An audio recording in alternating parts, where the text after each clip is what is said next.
রাধে রাধে বন্ধুরা, how to delete PhonePe transaction history. হ্যাঁ বন্ধুরা, একদম ঠিকই শুনেছেন। আপনারা কি ফোনপে ট্রানজেকশন হিস্ট্রি ডিলিট করতে চান কিন্তু ডিলিট করতে পারছেন না? তাহলে আজকের ভিডিওটা আপনাদেরকে আমি দেখিয়ে দিব কিভাবে আপনারা ফোনপে ট্রানজেকশন হিস্ট্রিটাকে ডিলিট করবেন, সেটাই আজকের ভিডিওতে দেখাবো। তো ভিডিওটি একদম টেনে না দেখিয়ে প্রথম থেকে শেষ পর্যন্ত দেখতে থাকবেন। তো চলুন তাহলে আজকের ভিডিওটা তাহলে স্টার্ট করে নেওয়া যাক। তো ফোনপে ট্রানজেকশন হিস্ট্রি ডিলিট করার জন্য প্রথমত আপনাদেরকে কি করতে হবে, আপনাদের ফোনপে যে অ্যাপ্লিকেশনটা আছে সেটাকে প্রথমত ওপেন করতে হবে। ওপেন করে নেওয়ার পরই আপনাদের কাছে প্রথমত এরকম একটা ইন্টারফেস চলে আসবে। তাহলে আপনারা ফিঙ্গারপ্রিন্ট দিয়ে আপনারা প্যাটার্ন লক দিয়ে আনলক করে দিবেন। প্রথমত আনলক করে দেওয়ার পরই আপনারা কি করবেন, এই ডান দিকে নিচের দিকে যে শো করছে হিস্ট্রি, এই হিস্ট্রিটা একবার টাচ করবেন। তারপরে আপনার ট্রানজেকশনের এরকম একটা ইন্টারফেসটা চলে আসবে। তাহলে আপনারা কি করবেন, ডান দিকে উপরের দিকে শো করবে যে এখানে কোশ্চেন মার্ক চিহ্নটা, এখানে কোশ্চেন মার্কে একবার টাচ করবেন। টাচ করে দেওয়ার পরেই এরকম প্লিজ ওয়েটিং আর লোডিং হবে। লোডিং হওয়ার পর তো এরকম একটা ইন্টারফেসে আপনারা চলে আসবেন। তারপরে আপনারা দেখতে পাবেন এখানে হেল্প দেখাবে, তার নিচে শো করছে সার্চ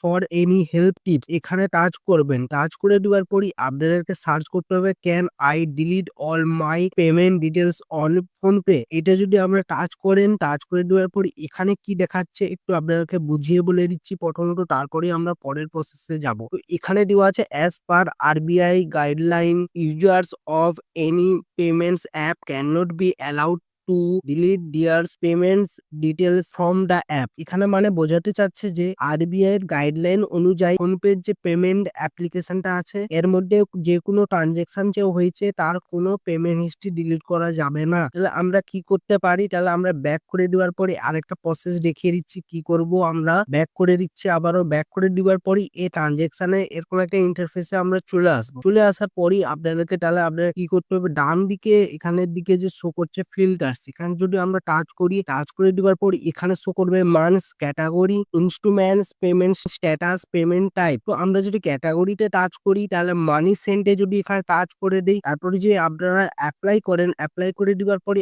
আপনারা যাদেরকে মানি সেন্ড করেছেন শুধু তাদেরকে এখানে ট্রানজেকশন গুলো দেখা যাবে, বাকিগুলো সব দেখা যাবে না, হাইড হয়ে যাবে। তারপরে আমরা আবার যদি ফিল্টারসে একবার টাচ করি, তারপর ক্যাটাগরিতে টাচ করে দেওয়ার পরই তারপরে আমরা মানি সেন্ডটাকে আনচেক করে দিয়ে মানি রিসিভে যদি টাচ করে দেই, আপডেট চেঞ্জেস এখানে যদি টাচ করি, আমরা কার্ডের থেকে টাকাটাকে রিসিভ করেছি সেই ট্রানজেকশন গুলো এখানে শো করবে। তারপরে আমরা যদি আবারও ফিল্টারসে একবার টাচ করি, টাচ করে দেওয়ার পরই আপনার কাছে এরকম একটা ইন্টারফেস চলে আসে। তাহলে আমরা আবারও ক্যাটাগরিতে যদি টাচ করে দেই, টাচ করে দেওয়ার পরই এই মানি রিসিপ্টটাকে আনচেক করে দেওয়ার পরই আমরা আবার যদি আপডেটে চার্জ করে দেই, তাহলে আপডেটে টাচ করে দেওয়ার পর এখানে সব রকমের ট্রানজেকশন দেখতে পাবো। তাহলে আবারও ফিল্টারসে একবার যদি টাচ করি, তারপর মান্থে একবার যদি টাচ করি, আমরা যদি দেখতে চাই কোন মাসের আমরা ট্রানজেকশন করেছি সেই হিস্ট্রিটা যদি দেখতে চাই, এইভাবে টাচ করে অ্যাপ্লাই করলে দেখতে পাবো। মানে এখানে শুধু আপনারা হাইড করতে পারবেন বা লুকাতে পারবেন, কোনো রকমের ফোনপে ট্রানজেকশন হিস্ট্রি ডিলিট করতে যাবে না। তো এটাই আজকের ভিডিও ছিল। তো আজকের ভিডিওটি কেমন লেগেছে অবশ্যই কমেন্ট করে জানাবেন, ভিডিওটা একটা লাইক করবেন। এরকম যদি